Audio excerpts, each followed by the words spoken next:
Hello friends, this is me Lexi আর today আমরা dragon লেজেন্ডে আইলাম এই বড় গাড়িতে। এই যে সবাই এইখানে দাদা আর এই দিদি এই ব্যাক সিটে বসে আর এইখানে পাপা ঘুমিয়ে রয়েছে, মনে হয় ওর আকাশ দিয়ে এনজয় করতেছে।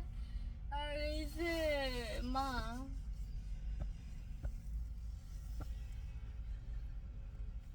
বলো কি বলবো, কিসের জন্য আসছো তুমি?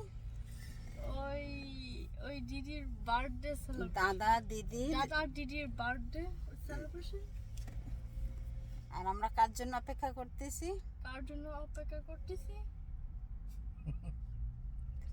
Mister Dhruv Singla. Mister Dhruv Singh is on the way. আমরা অপেক্ষা করতেছি না, আমরা ওয়েটিং করতেছি। ওকে, ও আসলে পরেই আমরা ঢুকি।